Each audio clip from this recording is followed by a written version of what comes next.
ईश्वर ने प्रयास करके जगत की रक्षा के लिए क्षत्रिय के हाथ में दंड का अधिकार दिया है। सबके प्रति समान भाव से उपयोग करने पर ही दंड के स्वरूप की रक्षा होती है। संसार का सनातन व्यवहार दंड के ही अधीन है। राजा के लिए दंड रूप धर्म से बढ़कर और कोई पूज्य नहीं है। ब्रह्मा जी ने स्वधर्म की स्थापना तथा लोक रक्षा के लिए ही दंड नीतिमय धर्म का उपदेश किया है। जो दंड है वही सनातन व्यवहार है, जो व्यवहार है वही वेद है, जो वेद है वही धर्म है और जो धर्म है वही सत्पुरुषों का मार्ग है। सत्पुरुष हैं लोक पितामह ब्रह्मा जी, जो सबसे प्रथम प्रकट हुए हैं। उन्होंने पहले देवता, असुर, राक्षस, मनुष्य तथा सर्प आदि से युक्त संपूर्ण लोकों की रचना की। फिर वादी प्रतिवादी के विवाद का निर्णय करना रूप जो व्यवहार है उसका उपदेश किया। ब्रह्मा जी ने न्याय करते समय न्यायकर्ता के समक्ष यह आदर्श रखा है कि यदि माता, पिता, भाई, स्त्री तथा पुरोहित भी अपने धर्म में स्थिर नहीं रहते तो राजा को चाहिए कि उन्हें भी दंड दे। उसके लिए कोई भी अदंडनीय नहीं है। दंड की उत्पत्ति तथा उसके क्षत्रियों के हाथ में आने की परंपरा का वर्णन। भीष्म जी कहते हैं, इस दंड की उत्पत्ति के विषय में एक प्राचीन इतिहास है जिसको मैं तुम्हें सुना रहा हूँ। अंग देश में वसुहोम नाम के एक बहुत प्रसिद्ध राजा हो गए हैं। वे बड़े धर्मात्मा थे। एक समय की बात है, राजा वसुहोम अपनी रानी को साथ लेकर पितरों, देवताओं तथा ऋषियों से पूजित मुंज पृष्ठ नामक स्थान पर गए। वह स्थान हिमालय पर्वत का एक शिखर है। एक दिन वहीं मुंजावट के नीचे परशुराम जी ने अपनी जटाएं बांधी थी। तभी से ऋषियों ने उसका नाम मुंज पृष्ठ रख दिया। उस स्थान पर भगवान शंकर का निवास है। राजा वसुहोम ने वहीं रहकर अनेकों वेदोक्त गुणों को अपनाया। वे अपने तप के प्रभाव से देवऋषि के तुल्य हो गए। ब्राह्मणों में उनका बड़ा सम्मान होने लगा। एक दिन राजा मांधाता उनके दर्शन के लिए गए। महाराज वसुहोम को उत्तम तपस्या में लगे देख वे बड़े विनीत भाव से उनके पास जाकर प्रणाम करके खड़े हुए। उस समय अंगराज ने भी पाद्य और अर्घ्य अर्पण करके राजा मांधाता का आतिथ्य सत्कार किया। फिर उनके राज्य का कुशल समाचार पूछा। इसके बाद प्रजा के साथ किए गए उनके सद्बर्ताव का तथा सेवकों का हाल पूछते हुए कहा, महाराज, बताइए मैं आपकी क्या सेवा करूं? मांधाता ने कहा, राजन, आपने बृहस्पति के सिद्धांतों का पूर्ण अध्ययन किया है, साथ ही शुक्राचार्य के नीति शास्त्र की भी विशेष जानकारी प्राप्त की है। अतः मैं आपसे यह जानना चाहता हूँ कि दंड की उत्पत्ति कैसे हुई है, इसका कारण और कार्य क्या है, तथा इस समय इसका भार क्षत्रियों पर क्यों रखा गया है। मैं शिष्य भाव से पूछ रहा हूँ, मुझे इन बातों का उत्तर दीजिए। वसुहोम ने कहा, राजन, दंड संपूर्ण जगत को नियम के अंदर रखने वाला है। यह धर्म का सनातन आत्मा है। इसका उद्देश्य है प्रजा को उदंडता से बचाना। इसकी उत्पत्ति जिस तरह हुई है सो बता रहा हूँ, सुनिए। सुनने में आया है कि किसी समय लोक पितामह ब्रह्मा जी यज्ञ करना चाहते थे, किंतु उन्हें अपने योग्य ऋत्विज नहीं दिखाई पड़े। तब उन्होंने अपने मस्तक में एक गर्भ धारण किया। वह गर्भ 1000 वर्षों तक उनके मस्तक में रहा। 1000वां वर्ष पूर्ण होने पर ब्रह्मा जी को छींक आई। छींक के साथ ही वह गर्भ भी नाक की राह से बाहर निकलकर गिरा। उससे जो बालक प्रकट हुआ वह प्रजापति क्षुप के नाम से प्रसिद्ध हुआ। प्रजापति क्षुप ही ब्रह्मा जी के यज्ञ में ऋत्विज बनाए गए। यज्ञ प्रारंभ होते ही प्रत्यक्ष में शांत रूप की प्रधानता होने के कारण दंड अदृश्य हो गया। प्रजा को दंड मिलने का भय जाता रहा। दंड लुप्त होते ही प्रजा में वर्ण संकरता की मात्रा बढ़ने लगी। कर्तव्य अकर्तव्य, भक्ष्य अभक्ष्य, पेय अपेय तथा गम्य अगम्य का विचार उठ गया। सब एक दूसरे के प्राण लेने लगे। अपना और दूसरे का धन एक सा समझा जाने लगा। जैसे कुत्ते मांस के टुकड़े को आपस में छीनते और नोचते खसोटते हैं, उसी तरह मनुष्य भी एक दूसरे का धन लूटने लगे। बलवान निर्बलों को मौत के घाट उतारने लगे। सर्वत्र उच्च श्रृंखलता का बोलबाला हो गया। यह देख पितामह ब्रह्मा जी ने सनातन भगवान विष्णु का पूजन करके वरदानी महादेव जी से कहा, भगवन, अब आप ही कृपा करके ऐसा उपाय करें जिससे प्रजा में वर्ण संकरता न फैलने पावे। तब भगवान शूलपाणी ने कुछ देर तक सोच विचार करके अपने आप को ही दंड के रूप में प्रकट किया। उससे धर्माचरण होता देख नीति देवी सरस्वती ने लोक विख्यात दंड नीति की रचना की। फिर त्रिशूलधारी भगवान शंकर ने कुछ सोचने के पश्चात एक-एक समूह का एक-एक राजा बनाया। उन्होंने इंद्र को देवताओं का, यम को पितरों का, कुबेर को धन और राक्षसों का, मेरु को पर्वतों का, समुद्र को सरिताओं का, वरुण को जल और असुरों का, मृत्यु को प्राणों का, वशिष्ठ को ब्राह्मणों का, अग्नि को वसुओं का, सूर्य को तेज का, चंद्रमा को ताराओं और औषधियों का, कुमार कार्तिकेय को भूतों का तथा काल को सबका राजा बना दिया। इसके पश्चात भगवान शूलपाणी स्वयं रुद्रों के राजा हुए। ब्रह्मा के पुत्र क्षुप को उन्होंने समस्त प्रजाओं का आधिपत्य प्रदान किया। तदनंतर ब्रह्मा जी का वह यज्ञ जब विधिवत समाप्त हो गया, तो महादेव जी ने धर्म रक्षक भगवान विष्णु का सत्कार करके उन्हें वह दंड अर्पण किया। विष्णु ने उसे अंगीरा को दिया, अंगीरा ने इंद्र और मरीचि को, मरीचि ने भृगु को, भृगु ने ऋषियों को, ऋषियों ने लोकपालों को, लोकपालों ने क्षुप को, क्षुप ने वैवस्वत मनु को, तथा मनु ने सूक्ष्म धर्म और अर्थ की रक्षा के लिए उसे अपने पुत्रों को सौंपा। अतः धर्म के अनुसार न्याय अन्याय का विचार करके ही दंड का विधान करना चाहिए। मनमानी नहीं करनी चाहिए। दुष्टों का दमन करना ही दंड का मुख्य उद्देश्य है। अपराधी से जो सुवर्ण आदि वसूल किया जाता है, वह भी बाहरी लोगों को आतंकित करने के लिए ही है, खजाना भरने के लिए नहीं। छोटे से अपराध पर प्रजा का अंग भंग करना, उसे मार डालना, उसके शरीर को तरह-तरह की यातनाएं देना तथा उसे देश निकाला दे देना उचित नहीं है। वैवस्वत मनु ने प्रजा की रक्षा के लिए ही अपने पुत्रों के हाथ में दंड सौंपा था। वही क्रमशः उत्तरोत्तर अधिकारियों के हाथ में आकर प्रजा की रक्षा में निरंतर जागृत रहता है। प्रजा के पालन और दंड का अधिकार ब्रह्मा जी से महादेव जी को मिला, उनसे विश्वे देवों को, विश्वे देवों से ऋषियों को, ऋषियों से सोम को, सोम से सनातन देवताओं को और देवताओं से ब्राह्मणों को मिला। उस समय ब्राह्मण ही लोक रक्षा के लिए सावधान रहते थे। फिर ब्राह्मणों से यह अधिकार क्षत्रियों को मिला। तब से अब तक क्षत्रिय ही धर्मानुसार जगत की रक्षा करते आ रहे हैं। दंड ही सबको वश में रखता है। यह काल रूप दंड सृष्टि के आदि, मध्य और अंत में भी जागरूक रहता है। यही संपूर्ण लोकों का ईश्वर तथा प्रजापति है। यह साक्षात महादेव जी का स्वरूप है।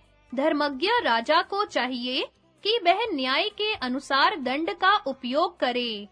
भीष्म जी कहते हैं, जो राजा वसु होम के बताए हुए इस सिद्धांत को सुनता और सुनकर इसके अनुसार बर्ताव करता है, उसकी सारी कामनाएं पूर्ण होती हैं।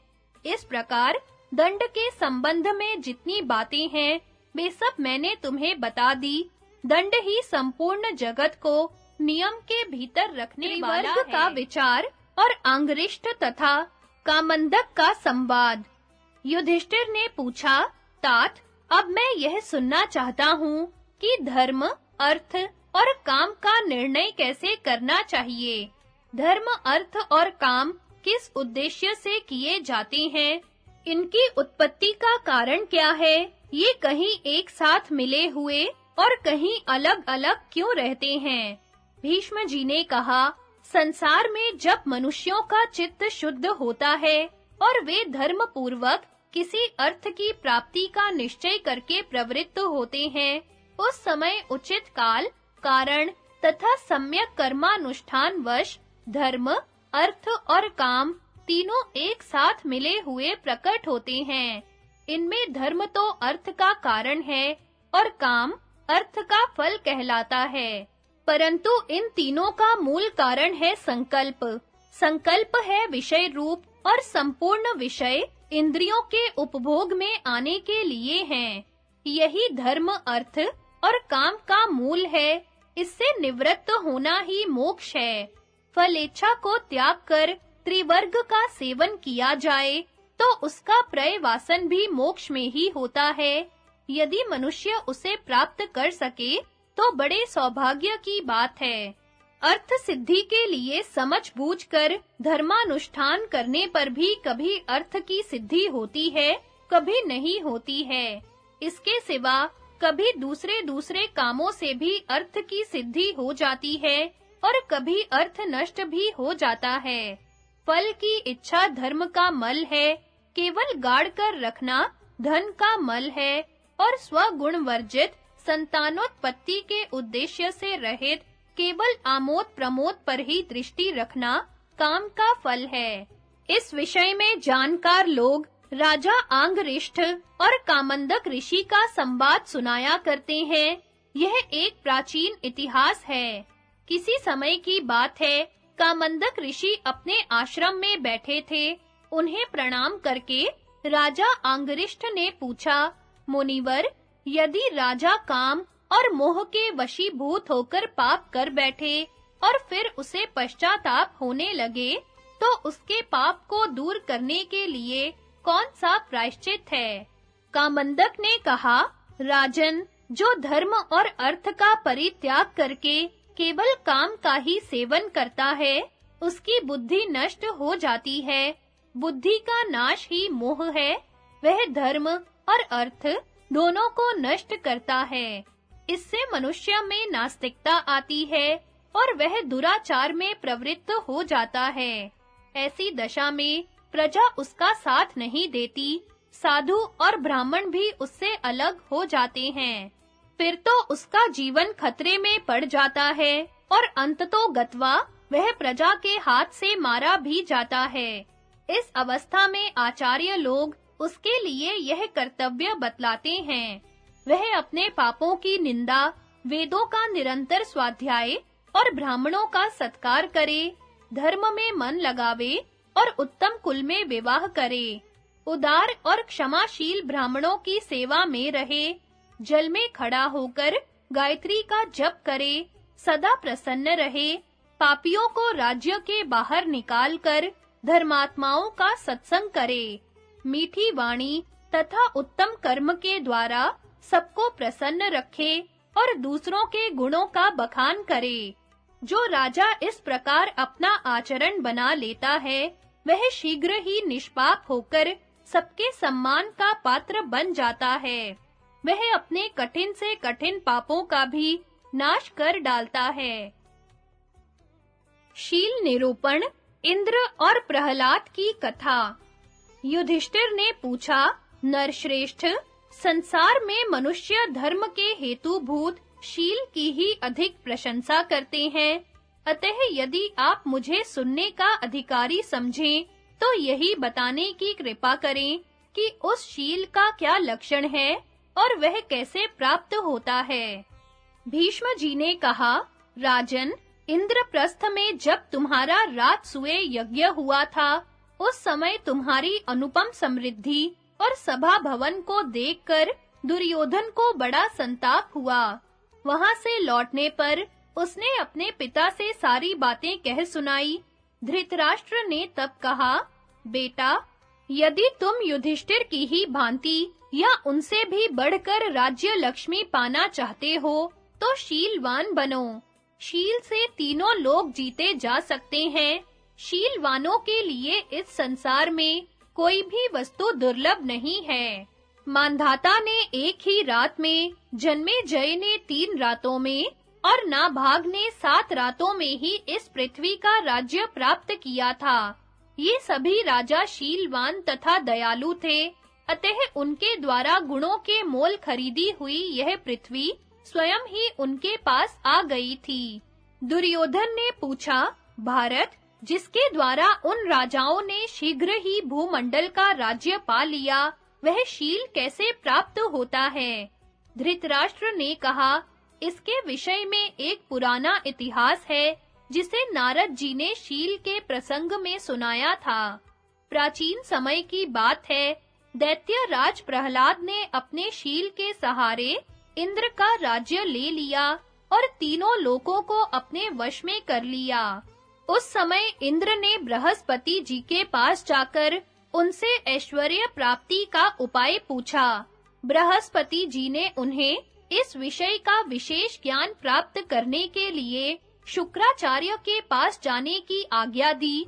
तब उन्होंने प्रसन्नता पूर्वक शुक्राचार्य के पास जाकर फिर वही प्रश्न दोहराया। शुक्राचार्य बोले, इसका विशेष ज्ञान महात्मा प्रहलाद को है। यह सुनकर इंद्र बहुत खुश हुए और ब्राह्मण का रूप धारण कर प्रहलाद के पास गए। वहां पहुंचकर उन्होंने कहा, राजन, मैं श्रेय प्राप्ति का उपाय जानना चाहता हूँ, आप बताने की कृपा करें। प्रहलाद ने कहा, विप्रवर, मैं तीनों लोकों के राज्य का प्रबंध करने में व्यस्त रहता हूँ, इसलिए मेरे पास आपको उपदेश देने का समय नहीं है। ब्राह्मण ने कहा, महाराज, जब समय मिले तभी मैं आपसे उत्तम आचरण का उपदेश लेना चाहता हूँ। ब्राह्मण की सच्ची निष्ठा देखकर प्रहलाद बड़े प्रसन्न हुए और शुभ समय आने पर उन्होंने उसे ज्ञान का तत्व समझाया। ब्राह्मण ने भी अपनी उत्तम गुरु भक्ति का परिचय दिया। उसने प्रहलाद के इच्छा अनुसार न्यायोचित रीति से भली भांति उनकी सेवा की। फिर समय पाकर उनसे अनेकों बार यह प्रश्न किया कि त्रिभुवन का उत्तम राज्य आपको कैसे मिला? इसका कारण मुझे बताइए। प्रहलाद ने कहा, विप्रवर, मैं राजा हूँ, इस अभिमान में आकर कभी ब्राह्मणों की निंदा नहीं करता, बल्कि जब वे मुझे शुक्र नीति का उपदेश करते हैं, उस समय संयम पूर्वक उनकी बातें सुनता हूँ और उनकी आज्ञा को सिर पर धारण करता हूँ। यथाशक्ति शुक्राचार्य के बताए हुए नीति मार्ग पर चलता हूँ, ब्राह्मणों की सेवा करता हूँ, किसी का दोष नहीं देखता, धर्म में मन लगाता हूँ, क्रोध को जीतकर मन को काबू में रखकर इंद्रियों को भी सदा वश में किए रहता हूँ। मेरे इस बर्ताव को जानकर ही विद्वान ब्राह्मण मुझे अच्छे-अच्छे उपदेश दिया करते हैं और मैं उनके वचनामृतों का पान करता रहता हूँ। इसलिए जैसे चंद्रमा नक्षत्रों पर शासन करते हैं, उसी प्रकार मैं भी अपनी जाति वालों पर राज्य करता हूँ। शुक्राचार्य जी का नीति शास्त्र ही इस भूमंडल का अमृत है, यही उत्तम नेत्र हैं और यही श्रेय प्राप्ति का सर्वोत्तम उपाय है। प्रहलाद से इस प्रकार उपदेश पाकर भी वह ब्राह्मण उनकी सेवा में लगा ही रहा। तब उन्होंने कहा, विप्रवर, तुमने गुरु के समान मेरी सेवा की है। तुम्हारे इस बर्ताव से प्रसन्न होकर मैं तुम्हें वर देना चाहता हूँ। तुम्हारी जो इच्छा हो वो मांग लो, मैं उसे अवश्य पूर्ण करूँगा। ब्राह्मण ने कहा, महाराज, यदि आप प्रसन्न हैं और मेरा प्रिय करना चाहते हैं, तो मुझे आपका ही शील ग्रहण करने की इच्छा है, यही वर दीजिए। ऐसा वरदान मांगने पर प्रहलाद को बड़ा आश्चर्य हुआ। उन्होंने सोचा, यह कोई साधारण मनुष्य नहीं होगा। फिर भी तथास्तु कहकर उन्होंने वह वर दे दिया। वर पाकर विप्र वेशधारी इंद्र तो चले गए, परंतु प्रहलाद के मन में बड़ी चिंता हुई। वे सोचने लगे, क्या करना चाहिए, मगर किसी निश्चय पर नहीं पहुंच सके। इतने ही में उनके शरीर से एक परम कांतिमान छायामय तेज मूर्तिमान होकर प्रकट हुआ। उसे देखकर प्रहलाद ने पूछा, आप कौन हैं? उत्तर मिला, मैं शील हूँ, तुमने मुझे त्याग दिया, इसलिए जा रहा हूँ। अब उसी ब्राह्मण के शरीर में निवास करूँगा, जो तुम्हारा शिष्य बनकर एकाग्र चित्त से सेवा परायण हो, यहाँ रहा करता था। यह कहकर वह तेज वहां से अदृश्य हो गया और इंद्र के शरीर में प्रवेश कर गया। उसके अदृश्य होते ही उसी तरह का दूसरा तेज उनके शरीर से प्रकट हुआ। प्रहलाद ने उससे भी पूछा, आप कौन हैं? उसने कहा, प्रहलाद, मुझे धर्म समझो, मैं भी उस श्रेष्ठ ब्राह्मण के ही पास जा रहा हूँ, क्योंकि जहाँ शील होता है वहीं मैं भी रहता हूँ। यों कहकर ज्यों ही वह विदा हुआ, त्यों ही तीसरा तेजोमय विग्रह प्रकट हुआ। उससे भी वही प्रश्न हुआ, आप कौन हैं? उस तेजस्वी ने उत्तर दिया, असुरेंद्र, मैं सत्य हूँ और धर्म के पीछे जा रहा हूँ। सत्य के जाने पर एक और महाबली पुरुष प्रकट हुआ। पूछने पर उसने कहा, प्रहलाद, मुझे सदाचार समझो, जहाँ सत्य हो वहीं मैं भी रहता हूँ। उसके चले जाने पर उनके शरीर से बड़े जोर की गर्जना करता हुआ एक तेजस्वी पुरुष प्रकट हुआ। परिचय पूछने पर वह बोला, मैं बल हूँ और जहाँ सदाचार गया है वहीं स्वयं भी जा रहा हूँ। यह कहकर चला गया। तत्पश्चात प्रहलाद के शरीर से एक प्रभामयी देवी प्रकट हुई। पूछने पर उसने बताया, मैं लक्ष्मी हूँ, तुमने मुझे त्याग दिया है, इसलिए यहाँ से चली जाती हूँ, क्योंकि जहाँ बल रहता है वहीं मैं भी रहती हूँ। प्रहलाद ने पुनः प्रश्न किया, देवी, तुम कहाँ जाती हो? वह श्रेष्ठ ब्राह्मण कौन था? मैं इसका रहस्य जानना चाहता हूँ। लक्ष्मी बोली, तुमने जिसे उपदेश दिया है उस ब्रह्मचारी ब्राह्मण के रूप में साक्षात इंद्र थे। तीनों लोकों में जो तुम्हारा ऐश्वर्य फैला हुआ था वह उन्होंने हर लिया। धर्मज्ञ, तुमने शील के ही द्वारा तीनों लोकों पर विजय पाई थी। यह जानकर इंद्र ने तुम्हारे शील का अपहरण किया है। धर्म, सत्य, सदाचार, बल और मैं, ये सब शील के ही आधार पर रहते हैं। शील ही सबकी जड़ है। यह कहकर लक्ष्मी तथा शील आदि सभी गुण इंद्र के पास चले गए। इस कथा को सुनकर दुर्योधन ने पुनः अपने पिता से पूछा, गुरु नंदन, मैं शील का तत्व जानना चाहता हूँ, मुझे समझाइए और जिस तरह उसकी प्राप्ति हो सके वह उपाय भी बताइए। बेटा, शील का स्वरूप और उसे पाने का उपाय, ये दोनों बातें महात्मा प्रहलाद ने पहले ही बताई हैं। मैं संक्षेप से शील की प्राप्ति का उपाय मात्र बता रहा हूँ, ध्यान देकर सुनो। मन, वाणी और शरीर से किसी भी प्राणी के साथ द्रोह न करे, सब पर दया करे, अपनी शक्ति के अनुसार दान दे, यही वह उत्तम शील है जिसकी सब लोग प्रशंसा करते हैं। अपने जिस किसी कार्य या पुरुषार्थ से दूसरों का हित न होता हो तथा जिसे करने में संकोच का सामना करना पड़े, वह सब किसी तरह नहीं करना चाहिए। जिस काम को जिस तरह करने से मानव समाज में प्रशंसा हो, वह काम उसी तरह करना चाहिए। थोड़े में यही शील का स्वरूप है। बेटा, इस तत्व को ठीक तरह से समझ लो और यदि युधिष्ठिर से भी अच्छी संपत्ति प्राप्त करना चाहो तो शीलवान बनो।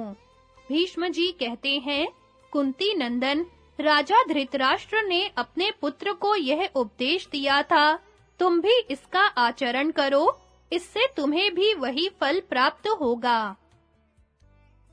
यम और गौतम का संवाद तथा आपत्ति के समय राजा का धर्म। युधिष्ठिर ने कहा, दादाजी, जैसे अमृत को पीने से तृप्ति ना होकर और पीने की इच्छा बढ़ती जाती है, उसी तरह आपका उपदेश सुनने से मेरा मन नहीं भरता, बल्कि और अधिक सुनने की इच्छा जागृत होती है। इसलिए पुनः धर्म की ही बातें बताइए। आपके धर्मोपदेश रूपी अमृत का पान करने से मुझे तृप्ति नहीं होती। भीष्म जी ने कहा, अब मैं तुम्हें एक प्राचीन इतिहास सुनाता हूँ। परियात्र नामक पर्वत पर महर्षि गौतम का महान आश्रम है। वहाँ गौतम ने 60,000 वर्षों तक तप किया था। एक दिन उग्र तपस्या में लगे हुए उस महामुनि के आश्रम पर लोकपाल यमराज स्वयं आए और उनसे मिले।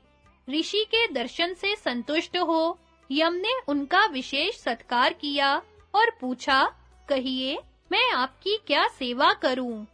गौतम ने कहा, धर्मराज, आप मुझे यह बताने की कृपा कीजिए कि कौन सा काम करने से मनुष्य को माता-पिता के ऋण से छुटकारा मिलता है तथा पवित्र एवं दुर्लभ लोक कैसे प्राप्त होते हैं।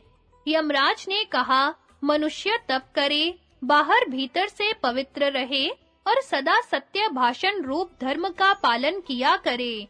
उसे प्रतिदिन माता-पिता की सेवा में संलग्न रहना चाहिए तथा बहुत सी दक्षिणा देकर अश्वमेध यज्ञ का अनुष्ठान करना चाहिए। इससे उत्तम लोकों की प्राप्ति होती है।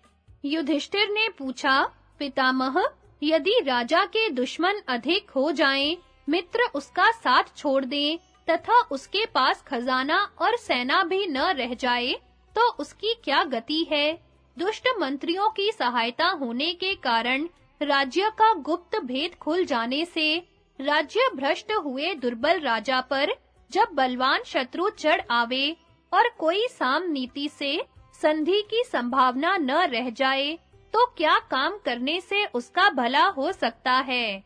भीष्म जी ने कहा, युधिष्ठिर, यह तो तुमने बड़े गोपनीय विषय का प्रश्न किया।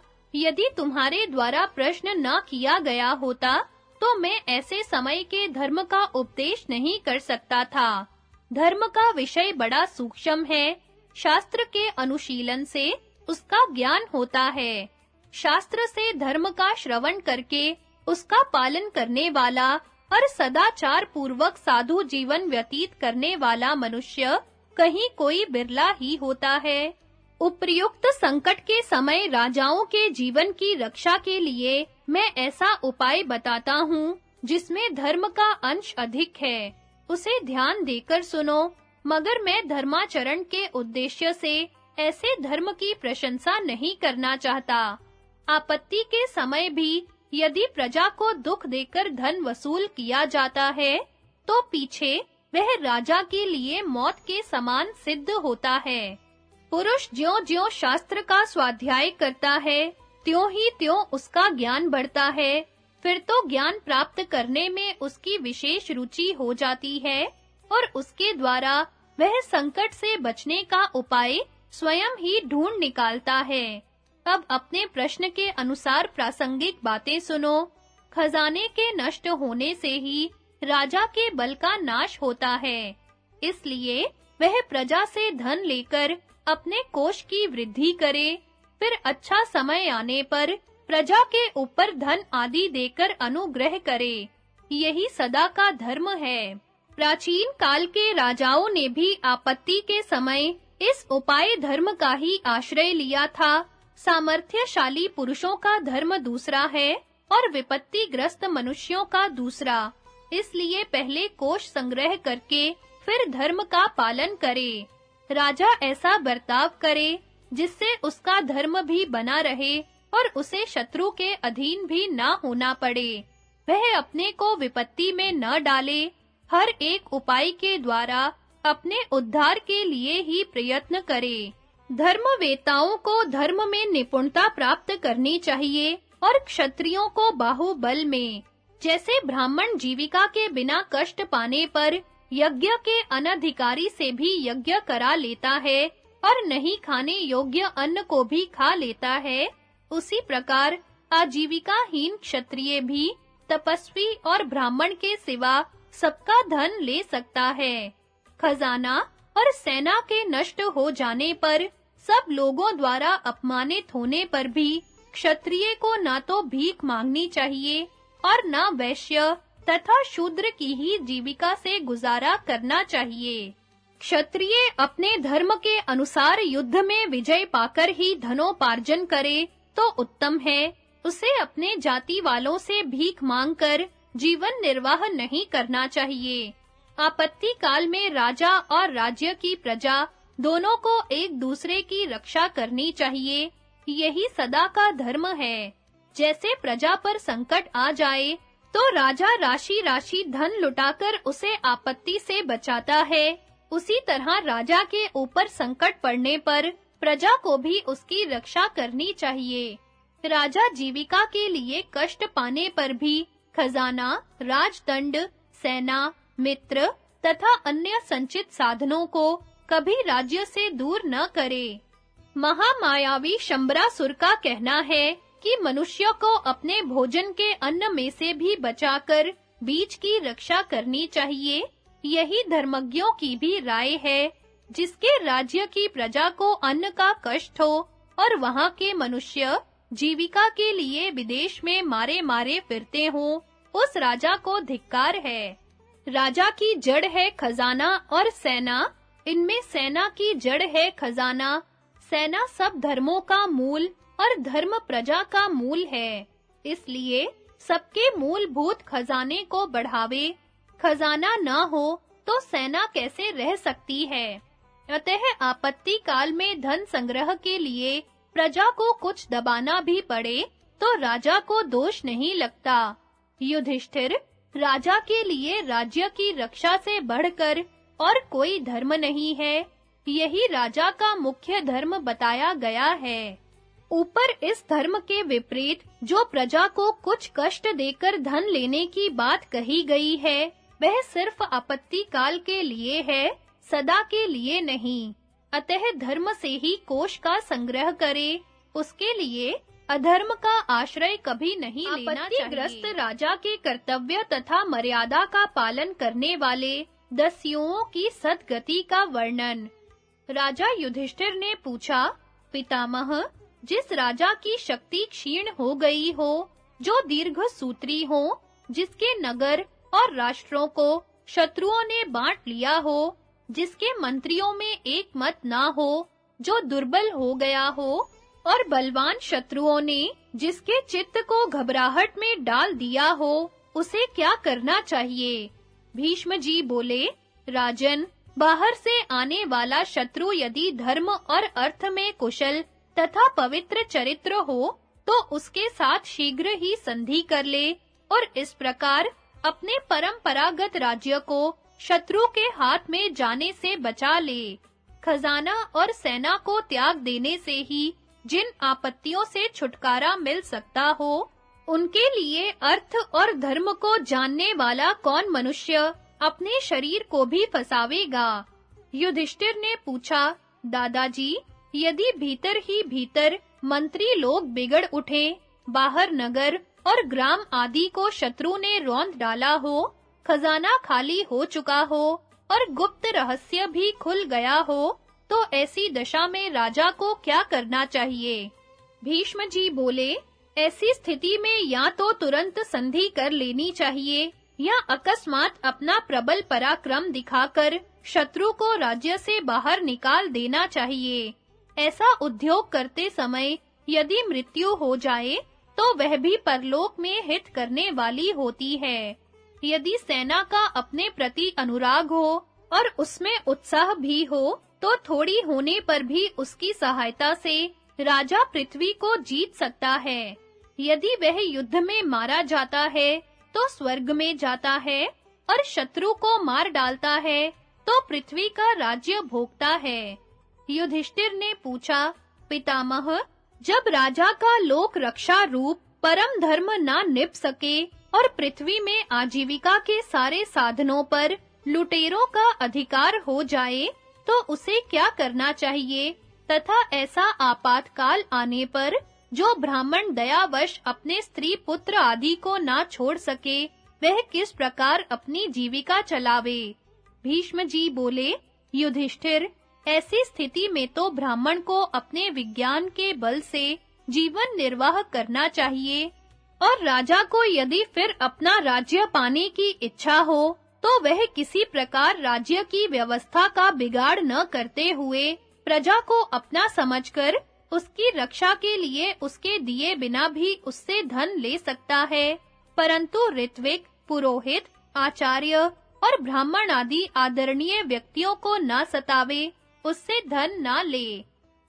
यह मैंने तुम्हें सब लोगों के लिए प्रमाणभूत बात बताई है। सब मनुष्यों को इस पर ही विश्वास करके इसी के अनुसार बर्ताव करना चाहिए। यदि गांव या नगर के बहुत से लोग रोषवश राजा के पास एक दूसरे की स्तुति या निंदा करें, तो उनकी बात मानकर ही किसी का सत्कार या तिरस्कार नहीं करना चाहिए, क्योंकि दूसरों की निंदा करना दुष्ट पुरुषों का स्वभाव होता है, तथा सत्पुरुष सर्वदा दूसरों के गुण ही गाया करते हैं। जो भगवान के अवतारों तथा सत्पुरुषों द्वारा सब ओर से सम्मानित और अपने हृदय से भी अनुमोदित हो, राजा को उसी धर्म का आचरण करना चाहिए। सत्पुरुषों ने जिस विनय युक्त मार्ग का अनुसरण किया हो, उसी पर उसे स्वयं भी चलना चाहिए। राजऋषियों का आचरण ऐसा ही हुआ करता है। राजन, राजा को चाहिए कि अपने और शत्रु के राज्य से धन लेकर अपने खजाने को भरे। खजाने से धर्म की वृद्धि होती है और इसी से राज्य की जड़ भी फैलती है। कोष की रक्षा करना और उसे बढ़ाना राजा का सदा का धर्म है, किंतु यदि राजा बलहीन हो जाए तो उसके पास कोष कैसे रह सकता है? कोषहीन के पास सेना कैसे रह सकती है? बिना सेना के राज्य कैसे टिक सकता है? और राज्यहीन के पास लक्ष्मी कैसे रह सकती है? अतः राजा को सदा ही कोष, सेना और सुहृदों को बढ़ाते रहना चाहिए। जिस प्रकार सूखी लकड़ी टूट जाती है, किंतु कभी झुकती नहीं, उसी प्रकार राजा नष्ट भले ही हो जाए, उसे कभी दबना नहीं चाहिए। राजा को ऐसी लोक मर्यादा स्थापित करनी चाहिए जो प्रजा के चित्त को प्रसन्न करने वाली हो। लोक में साधारण काम में भी मर्यादा का ही मान होता है। संसार में ऐसे भी लोग हैं जो इहलोक परलोक दोनों ही को नहीं मानते। ऐसे नास्तिकों का कभी विश्वास नहीं करना चाहिए।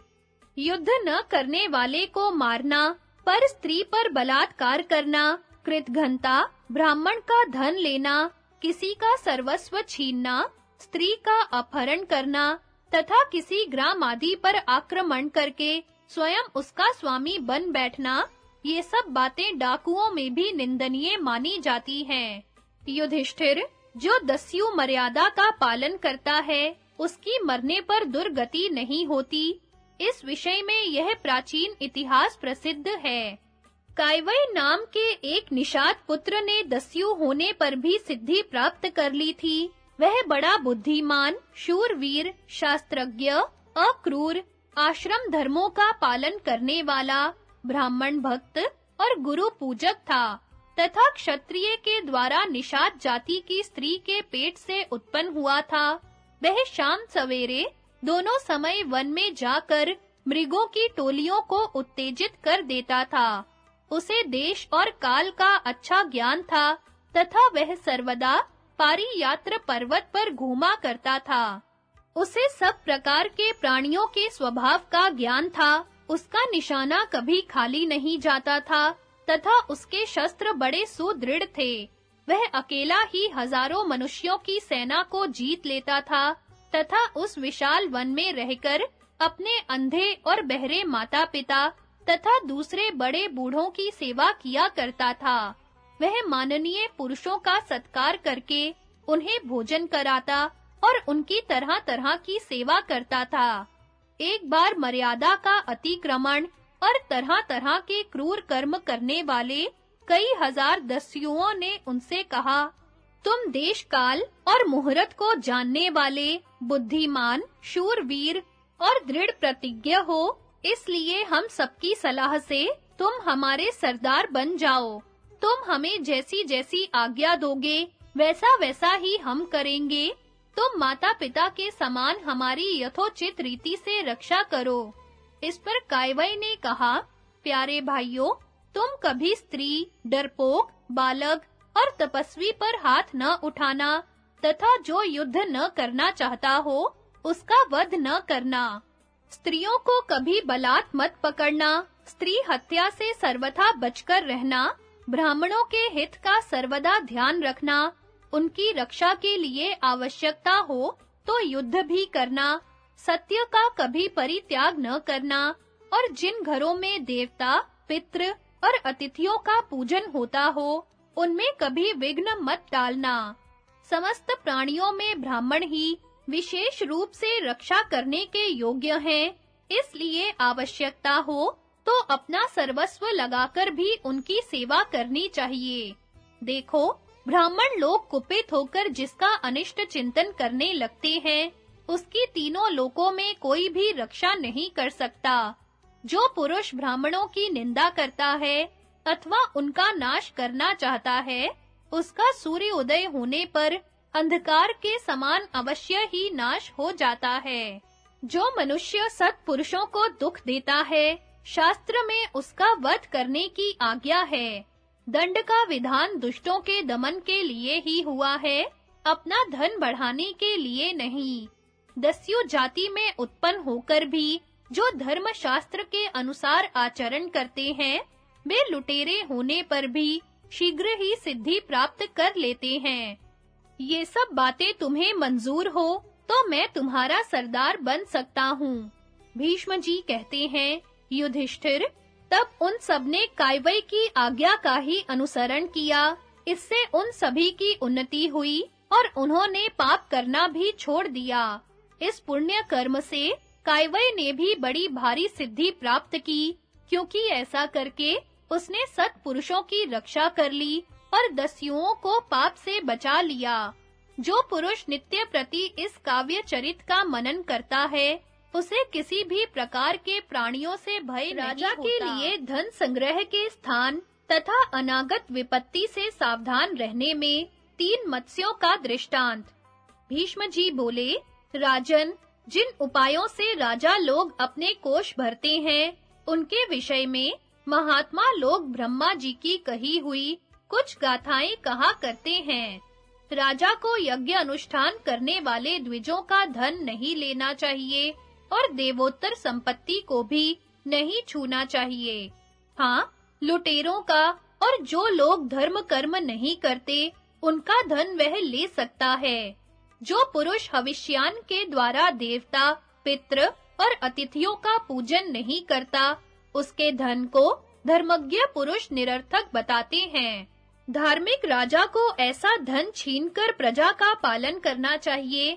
जो राजा ऐसे दुष्ट पुरुषों से धन छीनकर उसे सत्पुरुषों को देता है, वह सब प्रकार के धर्मों को जानने वाला है। जिस प्रकार पृथ्वी की धूल पीसने से और भी महीन हो जाती है, उसी प्रकार विचार करने से धर्म का स्वरूप उत्तरोत्तर सूक्ष्म होता जाता है। युधिष्ठिर, जो पुरुष समय से पहले ही कार्य की व्यवस्था कर लेता है, उसे अनागत विधाता कहते हैं, और जिसे ठीक समय पर ही काम करने की युक्ति सूझ जाती है, वह प्रत्युपन्नमति कहलाता है। ये 2 ही सुख पा सकते हैं, दीर्घसूत्री तो नष्ट हो जाता है। मैं दीर्घसूत्री के कर्तव्य अकर्तव्य के निश्चय को लेकर एक सुंदर आख्यान सुनाता हूँ, सावधान होकर सुनो। एक तालाब में, जिसमें थोड़ा ही जल था, बहुत सी मछलियां रहती थी। उसमें 3 कार्यकुशल मत्स्य भी थे। वे तीनों एक साथ ही रहा करते थे। उनमें एक दीर्घकालज्ञ, दूसरा प्रत्युपन्नमति और तीसरा दीर्घसूत्री था। एक दिन कुछ मछेरों ने उस तालाब से सब ओर नालियां निकालकर उसका पानी आसपास की नीची भूमि में निकालना आरंभ कर दिया। तालाब का जल घटता देखकर दीर्घदर्शी ने आगामी भय की शंका से अपने दोनों साथियों से कहा, मालूम होता है इस जलाशय में रहने वाले सभी प्राणियों पर आपत्ति आने वाली है। इसलिए जब तक हमारे निकलने का मार्ग नष्ट ना हो, तब तक शीघ्र ही हमें यहाँ से चले जाना चाहिए। यदि आप लोगों को भी मेरी सलाह ठीक जान पड़े, तो चलिए किसी दूसरे स्थान को चलें। इस पर दीर्घसूत्री ने कहा, तुमने बात तो ठीक ही कही है, किंतु मेरा ऐसा विचार है कि अभी हमें जल्दी नहीं करनी चाहिए। फिर प्रत्युपन्नमति बोला, अजी, जब समय आता है तो मेरी बुद्धि युक्ति निकालने में कभी नहीं चूकती। उन दोनों का ऐसा विचार देखकर महामति दीर्घदर्शी तो उसी दिन एक नाली में होकर गहरे जलाशय में चला गया। कुछ समय बाद जब मछेरों ने देखा कि उस जलाशय का जल प्राय निकल चुका है, तो उन्होंने कई जालों में उसकी सब मछलियों को फंसा लिया। उसके साथ दीर्घसूत्री भी जाल में फंस गया। जब मछेरों ने जाल उठाया, तो प्रत्युपन्नमति भी सब मछलियों में घुसकर मृतक सा होकर पड़ गया।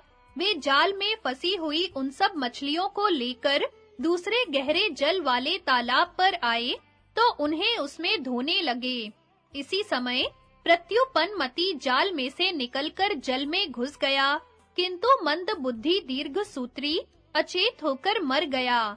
इस प्रकार जो पुरुष मोहवश अपने सिर पर आए हुए काल को नहीं देख पाता, वह दीर्घसूत्री मत्स्य के समान जल्दी ही नष्ट हो जाता है। जो यह समझकर कि मैं बड़ा कार्यकुशल हूँ, पहले से ही अपनी भलाई का उपाय नहीं करता, वह प्रत्युपन्नमति नामक मत्स्य के समान संशय की स्थिति में पड़ जाता है। इसी से कहा है कि अनागत विधाता और प्रत्युत्पन्नमति ये दो सुखी रहते हैं और दीर्घसूत्री नष्ट हो जाता है। ऋषियों ने इन्हीं को धर्मशास्त्र और मोक्ष शास्त्र में प्रधान अधिकारी माना है, तथा ये ही ऐश्वर्य के भी अधिकारी हैं। जो पुरुष उचित देश और काल में सोच समझकर सावधानी से अच्छी तरह अपना काम करता है, वह अवश्य उसका फल प्राप्त कर लेता है। शत्रुओं से घिरे हुए राजा के कर्तव्य के विषय में बिडाल और चूहे का आख्यान। राजा युधिष्ठिर ने पूछा, भरत श्रेष्ठ, मैं उस बुद्धि के विषय में सुनना चाहता हूँ, जिसका आश्रय लेने से राजा शत्रुओं से घिरा होने पर भी मोह में नहीं पड़ता। जब अनेकों बलवान शत्रु किसी दुर्बल राजा को सब प्रकार से हड़प जाने के लिए तैयार हो जाएं, तो उस समय असहाय और अकेले राजा को क्या करना चाहिए? वह उनमें से किसके साथ युद्ध करे और किसके साथ संधि, तथा यदि बलवान होने पर भी वह शत्रुओं के बीच में फंस जाए, तो उसे कैसा बर्ताव करना चाहिए? राजा के लिए तो सब कर्तव्यों में यही प्रधान है, और आप जैसे सत्यसंध एवं जितेंद्रिय महापुरुष के सिवा और कोई इस विषय को कह भी नहीं सकता। अतः आप अच्छी तरह विचार कर यही विषय सुनाइए।